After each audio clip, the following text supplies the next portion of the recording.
I talked about this earlier during our live stream, but I wanted to elaborate a little more on it. Something special is happening with the Super Mario Brothers movie, something that I didn't see.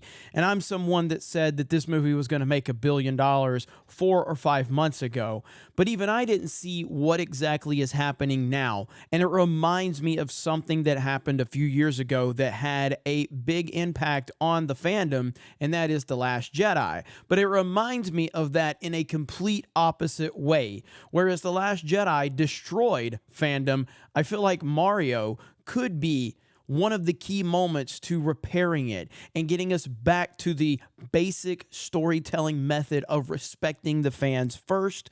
And that is what the Super Mario Brothers movie has done. And even after walking out of it, when I loved it for the first time, and the second time I've seen it, I loved it even more. But at first time walking out of the theater, I didn't think that Mario was going to have this type of impact. But as I see the online dialogue, as I see the articles being written, as I see the reaction all over the internet, I can't help but to think that this is a monumental moment for fans. Now, the movie itself is very good. I don't think that this is one of the greatest animated films ever made. I don't put this on the level of a Toy Story or Toy Story 3 or Finding Nemo or The Lion King, the animated Lion King, the only Lion King that exists, but it is a very, very good movie. And it's coming out in a time when we need it most. And it's having such a positive impact on not just fans, but families, children, and even the normies are responding to this. And it's having an impact that I did not think was possible, but here we are. Now, first things first, let's go over to Rotten Tomatoes. As has been well documented, you have a 56% from the critics, you have a 96% from the audience. And again, that is the complete opposite of something like this, where the critics loved it and told you it was the greatest thing ever, and the fans widely rejected it across the board. And this is where a lot of the breaking of the fandom started. Now, it didn't begin here, but this is really what made that crack insurmountable. And then, of course, the studio doubled down on it, and they blamed all the fans for the bad storytelling. And it's been years and years of hell. Now, Star Wars is still dead. Star Wars is beyond dead. It is irrelevant, and I don't think it's ever coming back. But in terms of what we are seeing now with this new video game movement of movies, something interesting is happening right now. Disney is failing, and Illumination and Universal are thriving. You have the Sonic the Hedgehog movie that did a great job. Now, we remember when the Sonic the Hedgehog movie first was announced, the trailer got massive backlash, rightfully so. And guess what the director did? He listened to the fans. He listened and he said, I hear you. We're going to go back to the drawing board and we're going to get it fixed. And that won over so much goodwill with that first Sonic movie, which, again, I think the Sonic movie was a fine movie. It's nothing that's going to be an all-time great movie, but they did a good job. And the second Sonic film came out and did even better at the box office. Now, a lot of people didn't like the Warcraft movie. I'm not a Warcraft player, but even I found some enjoyment within that movie, but it didn't do that well. But it did okay, and it was the highest grossing video game adaptation up to this point, which still didn't do it enough to get an actual sequel. It didn't get it over the hump there. But Mario now, after less than a week, it looks like it's going to be the #1 video game adaptation of all time at the box office. It's shattering records, and it's creating all types of discussions. Here you have the New York Times. Super Mario Brothers movie brings back family box office roaring back. It's roaring back. The family box office, something that Disney has completely ignored and abandoned. You've had flop after flop after flop after flop with Disney in this department. And families are looking for something to take their kids to that they can enjoy without having agendas all thrown into it. Mario is not an anti-woke movie. It's not. It's not a woke movie. It's not an anti-woke movie. Do you know what it is? It's a normal movie that was created by people that love the franchise and know the franchise. That's it. That's all it is. And articles like this are going to continue to pop up all over the place. Now, let me put this in context for you. The Nintendo Switch, this is from February. The Nintendo Switch closing in on 1 billion software sales, not $1 billion, 1 billion units.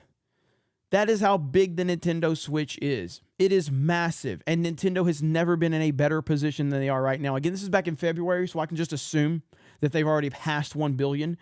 But it says, as part of its 9-month financial report today, Nintendo has revealed that the Switch has now reached an astonishing 994 million in software sales, putting the console well above the Nintendo DS's 948. So they're closing in on 1 billion.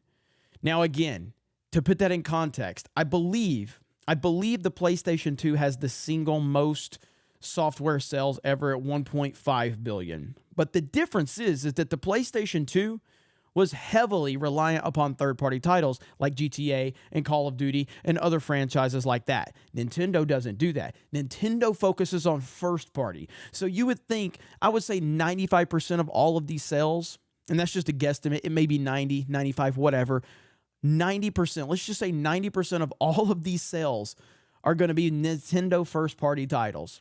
That is how healthy Nintendo is. They are playing on a completely different level than everyone else, and it shows at the box office with the Super Mario movie.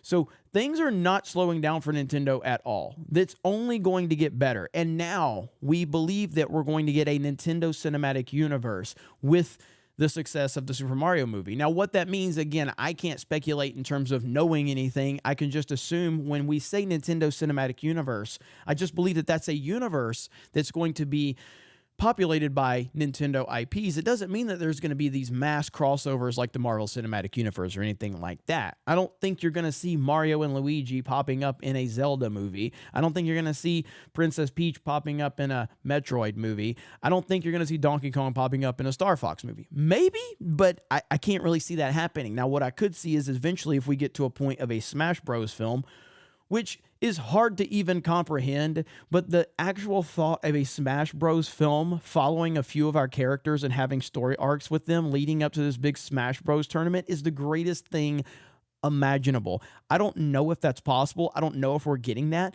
but the fact that I'm even thinking about that right now just shows you the potential of what we have with Nintendo and the success of the Super Mario movie. I think this movie has a chance to hit 1.5 billion at this point. Now, after one weekend, we're basically sitting at 400 million. That's without Japan. That's without South Korea. So this movie is going to do big time numbers at the box office. I don't think you're going to see a big second week drop because word of mouth has been so strong. You've seen enthusiasm all over the place.